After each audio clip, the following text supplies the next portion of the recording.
नमस्कार दोस्तों, आपका एक बार फिर से आपके अपने YouTube channel Vicky Banarasi blog में स्वागत है। जैसे कि आप देख सकते हैं आज का दिन बहुत बढ़िया। सुबह सुबह नहा उठा था तो मम्मी बोला जाके दर्शन कर लो, तो आज चलते हैं मार्कंडे महादेव का दर्शन करने, जो कि अपने आप में बहुत ही विख्यात शिवलिंग है और हम भी दर्शन करते हैं, आपको भी कराते हैं। ये चलते हैं। ये भैया हैं जिनके साथ हम जाने वाले हैं कैथी में मार्कंडे महादेव।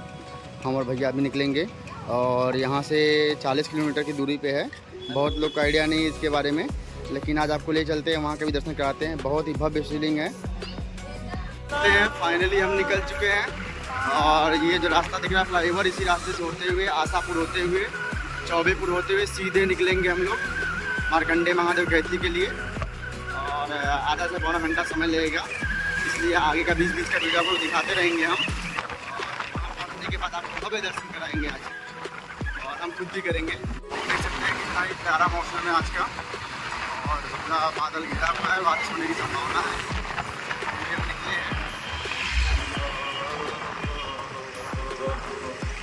देख के चचा देख ला। रात को यहाँ बारिश हुई थी तो रोड की हालत बहुत गंदी हो चुकी है, देख सकते हैं। बहुत ही खराब रास्ता है। बनारस में तो विकास हुआ है, लेकिन बनारस के बाहर नहीं हुआ है।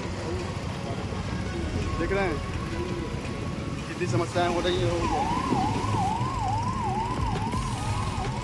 सामने आपको रिंग रोड दिख रहा है और यहीं से सीधे हम निकलेंगे मार्कंडे महादेव के लिए, सीधे जाएगा कैथी के लिए। और लेफ्ट साइड में हो जाएंगे तो वापस कुछ आ जाएगा एयरपोर्ट साइड, और राइट साइड में जो दिख रहे हैं ये सीधे निकल जाएगा मुगल सराय, ठीक है, सीधे गाजीपुर। और इधर साइड में निकल जाए आपका हरहुआ होते हुए सीधे बाबतपुर होते हुए लखनऊ मार्ग पर निकल जाएंगे NH पे।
जो कि शंकर जी के ऊपर अर्पित किया जाएगा।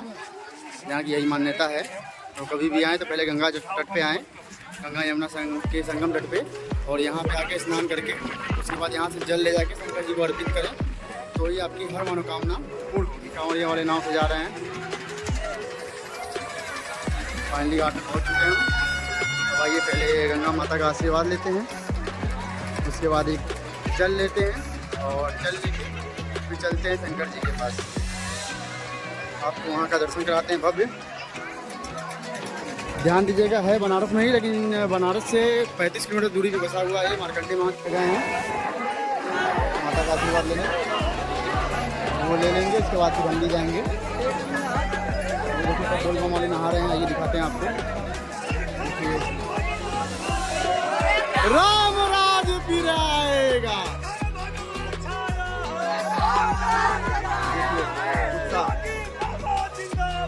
जिंदाबाद जिंदाबाद, उत्साह देखिए।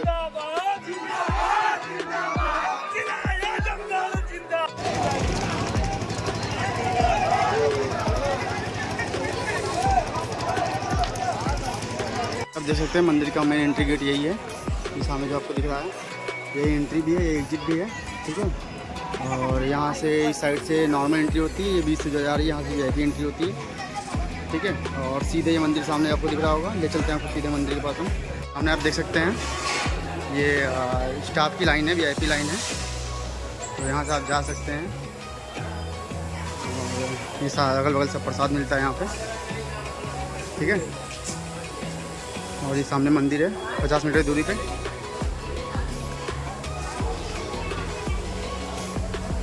कल आपको बहुत भीड़ मिलेगी यहाँ पे, क्योंकि कल दिन सोमवार है। और इस मंदिर की मान्यता ये है कि जो मार्कंडे ऋषि थे, उन्हीं के नाम पे इस मंदिर का नाम पड़ा है मार्कंडे महादेव, क्योंकि उनके परिजनों को बताया गया था कि 14 साल में उनकी मृत्यु हो जाएगी, इस हिसाब से उनका आयु बना था। लेकिन कुछ ब्राह्मणों ने बताया कि आप काशी जाइए, काशी में यमुना और गंगा के संगम तट पे पूजा करके तप करके भगवान भोले को प्रसन्न कीजिए, तो उसमें आपका कुछ आशीर्वाद मिलेगा, तो आपका आयु बढ़ जाएगा। तो ऐसा ही हुआ और उनकी घोर तप से भगवान से प्रसन्न हुए। और यमराज जिस दिन उनको लेने आए थे, उस दिन भगवान से प्रकट हुए और उन्होंने आशीर्वाद दिया। और इसी वजह से इस जगह का नाम मार्कंडे महादेव पड़ा हुआ है। पहुँच चुके हैं, यही छोटा गेट मंदिर का यही है, यहीं से मंदिर के अंदर एंट्री होगी।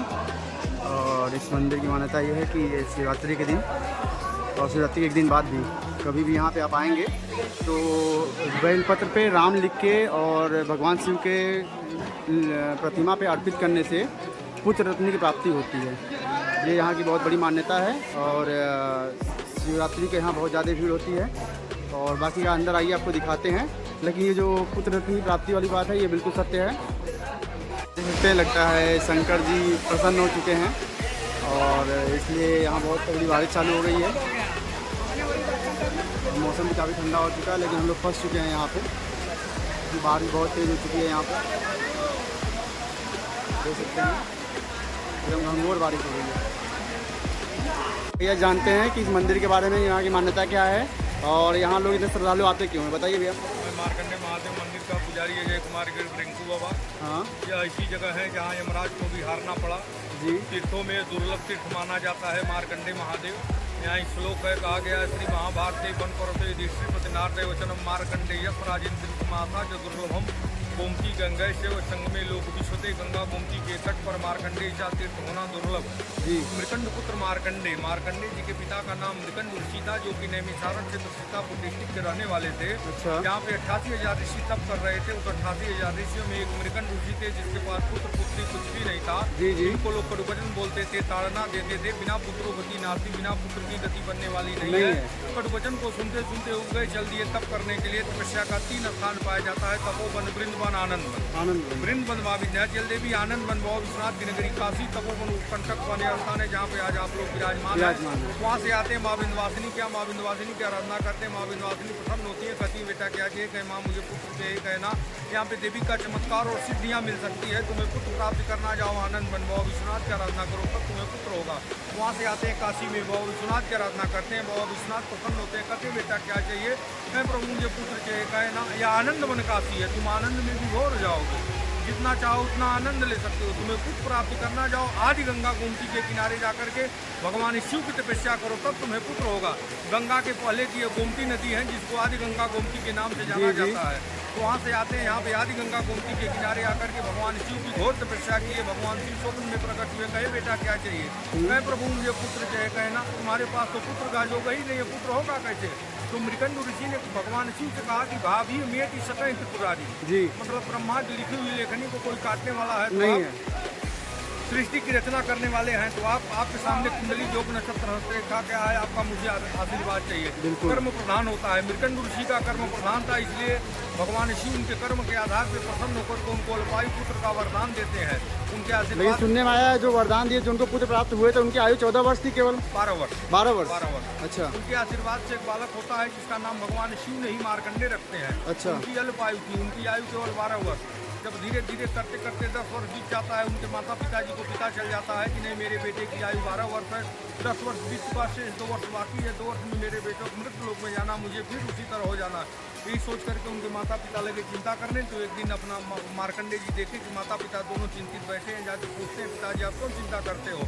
कहे बेटा तुम क्या करोगे लेकर? कहे नहीं आज जब तक आप बताएंगे नहीं मैं जल नहीं ग्रहण करूंगा। अंत में पिताजी ने बताया कि बेटा मैं बहुत पूजा पाठ था, जब व्रत किया तो आपको पाया हूँ, आपकी आयु 12 वर्ष 10 वर्ष बीत चुका, शेष 2 वर्ष बाकी है, 2 वर्ष में आपको मृत्यु लोक में जाना, मुझे फिर उसी तरह हो जाना है। तो मार्कंडे जी कहते हैं जब आपकी कुंडली में हस्तरेखा में पुत्र योग नहीं था, आपने पूजा पाठ तब जब के कारण पुत्र प्राप्त कर लिए, तो क्या वही कार्य हम करके अपना आयु निवारण नहीं कर सकते? कर सकते हो, लेकिन तुम छोटे बालक को नहीं हो पाएगा। कहीं नहीं मैं अपनी आयु के लिए करूँगा। जैसे जैसे उनके माता पिता आए थे वैसे वैसे दिन 10 वर्ष का बालक तपस्या करते आते हैं, गंगा गोमती के संगम पर स्नान करते, तो वहाँ से मिट्टी ला करके जिस स्थान पे भगवान का शिवलिंग है उसी स्थान पे मिट्टी का पार्थिलिंग बना करके पार्थिव शिवलिंग पूजा करते थे। जिस दिन उनका 12 वर्ष का अंतिम दिन होता है उस दिन यमराज अपने दूतों को भेजता है कि जाओ आज मार्कंडे नाम बालक का अंतिम दिन है, उनका प्राण ले आओ।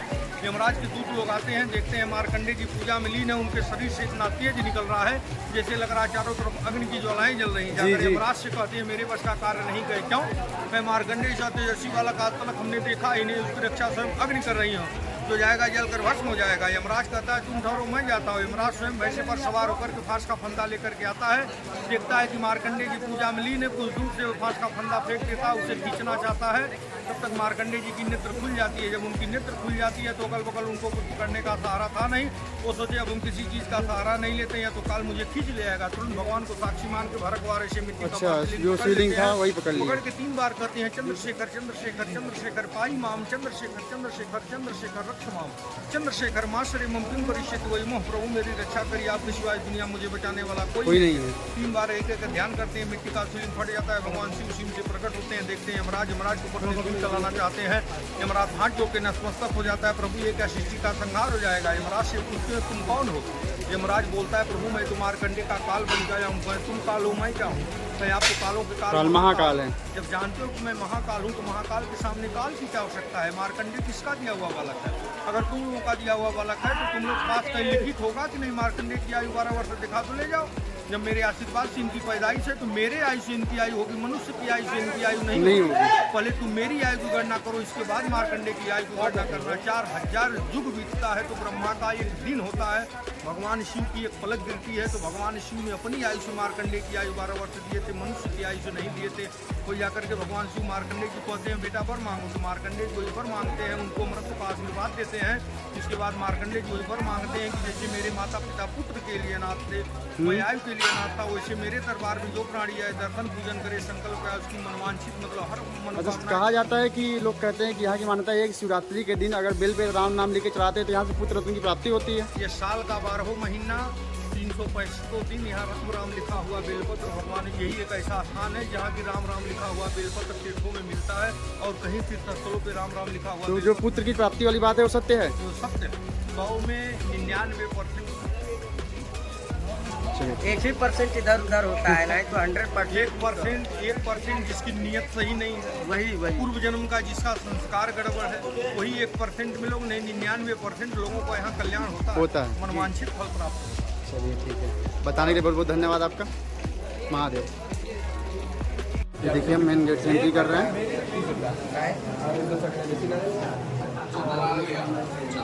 आ रहे हैं। सामने है बाबा का मंदिर और गर्भगृह में पता नहीं जाना अलाउ है कि नहीं है, एकदम फिलहाल चल रहे हैं। ये सामने नंदी जी हैं और ये रहा सामने गर्भगृह। चौखट पे पैर कभी नहीं रखना चाहिए। देख सकते हैं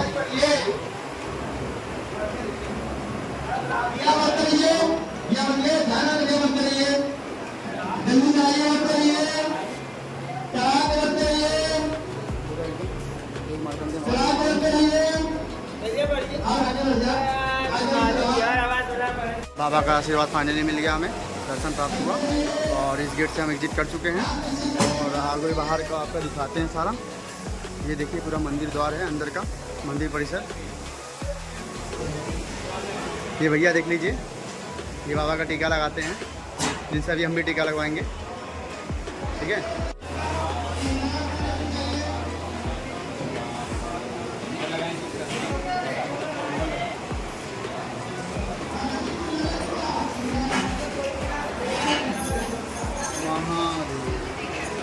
चलिए बाबा, ये हमारे बाबा इधर है, साइड हो जाइए थोड़ा।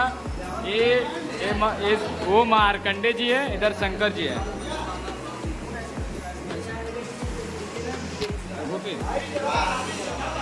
ये मारकंडे जी है, यहाँ भेंट कर लीजिए।